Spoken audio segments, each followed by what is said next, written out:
So we're talking about discipleship and what does it mean to follow Jesus? And too often we think that following Jesus is simply just following a list of rules.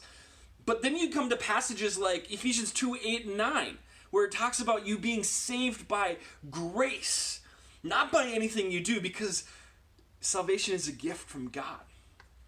And so we start wrestling with these kind of understandings of what does it mean to follow Jesus, and where does this whole living your life look, a certain way look like, and it really comes down to the idea that when we follow Jesus, Jesus becomes our Lord.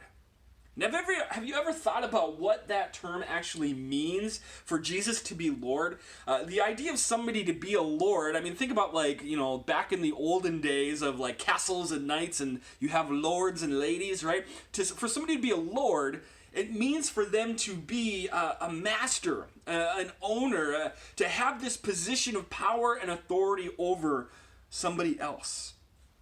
And, the truth is, have you ever thought about that idea that Jesus is Lord? What does it mean for Jesus to be my master?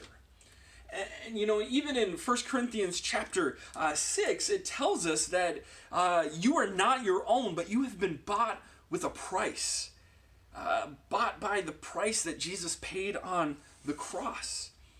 I mean, how easy is it for us to simply claim, I believe in Jesus, but then our life looks nothing like the fact that Jesus is our Lord. Now, following Jesus isn't just this idea of a joyless servanthood. That's not what following Jesus means. But rather, I think Jesus summarized it well in Matthew 22 when he said to love God with all of your heart, all your soul, all your mind, your strength, and to love your neighbor as yourself. All of the law and the prophets hang on these two commands. Like everything you talked about in the Old Testament that you read there, and everything Jesus points to can be summed up in these two things: to love God and to love others well.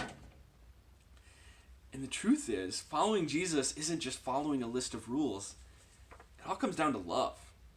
It all comes down to love. It is out of love for God, it is out of love for other people that we give up, that we live a certain way, that we make choices with others in mind. The truth is, we know that true love leads to sacrifice. If you truly love somebody, it's going to impact the choices you make, the way you spend your time and energy and money, and it might sacrifice your future for somebody. And the truth is, when we are following Jesus, it means that we love God and we love others well. And that's going to cause us to sacrifice things. But think about this. Jesus loved us so much that he laid down his life for us because he knew that we needed him.